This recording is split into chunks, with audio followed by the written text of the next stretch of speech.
When it comes to propaganda, we first need to remember that the purpose of propaganda is to associate people's view of reality that even when confronted with a mountain of evidence, they will not change their minds. Think masking. Now, someone who was masterful at propaganda was Hitler. And he said that with the right use of propaganda, we can make heaven appear like hell and hell appear like heaven. Of course, for propaganda to work, you first need an enemy. Now, no need for the enemy to be real. You can create the illusion of one. Hitler said that the burning of the Reichstag was a gift from the gods. The Reichstag fire was an arson attack on the Reichstag building, home of the German parliament in Berlin. Now, it happened precisely 4 weeks after Nazi leader Adolf Hitler had been sworn in as Chancellor of Germany. At the time, the fire was laid squarely at the feet of Marinus van der Lubbe, a Dutch counseled communist, as the culprit. However, Hitler attributed the fire to communist agitators overall. He used it as a pretext to claim that communists were plotting against the German government and convinced President Paul von Hindenburg to issue the Reichstag fire decree, suspending all civil liberties and allowing him to pursue a ruthless confrontation with the communists. This was the pivotal point in the establishment of Nazi Germany. Now, with this seminal event, he was able to clamp down because he had taken away personal rights, and people willingly gave up those rights because of fear. Fear of an enemy that today many historians speculate was Hitler himself, as he was behind, more than likely, the setting of the fire, or one of his henchmen.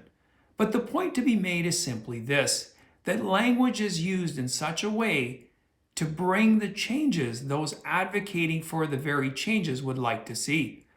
In the last part of George Orwell's book, 1984, Winston is taken into a room and he is told that 2 + 2 is equal to 5 sometimes, it's equal to 3, and sometimes it is both.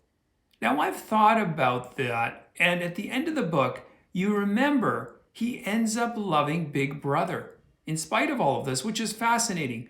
What they wanted to do is to get Winston comfortable living with lies. That was the whole goal. So in order to have propaganda, you have to live with lies. And everybody knows that we are living with lies, and we're expected to accept them as reality. For example, things like men can have babies too, or a woman can be a man, and a woman can be a father, or that a student, can be a cat or a mouse. So how is language used? Well, first of all, it's used in slogans, and behind the slogan, there's always a hidden meaning. But another way is to simply ban words that are part of our everyday world.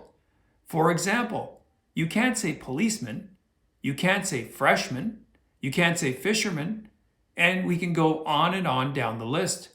By the way, if there's a barber shop in your area, you can't say that barber takes walk-ins, because you might offend someone who can't walk.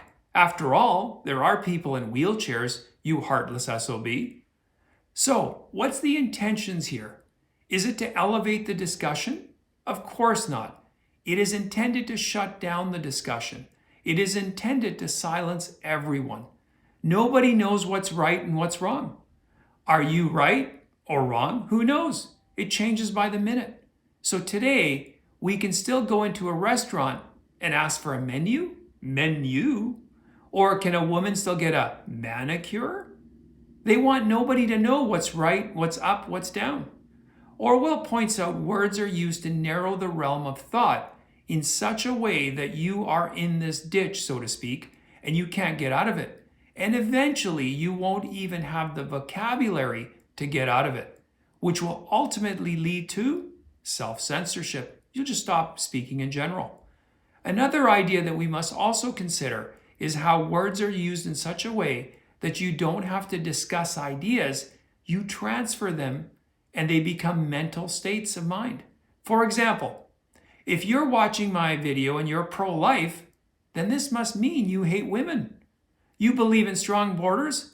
Well, then you're a racist. Oh, you're opposed to same-sex marriage? Well, you're a bigot then, of course. Homophobe, everything. If you don't drive an electric car, well, you must absolutely hate the planet and are leading to its destruction. When you live in a world where folks want you to reason that if it walks like a duck, quacks like a duck, and lays eggs, it must be a horse. So, folks, we're living in a very irrational age. So those are some of the ways in which, in this irrational age, language is used to propagandize. Anyway, I thank you for watching. I do appreciate it. Please post any comments you have in the comment section. You can always follow me at my Rumble and my Locals account. If you haven't yet subscribed to my channel, please do so. My goal here is to propagandize you every day. Thanks for watching, and I'll see you next time.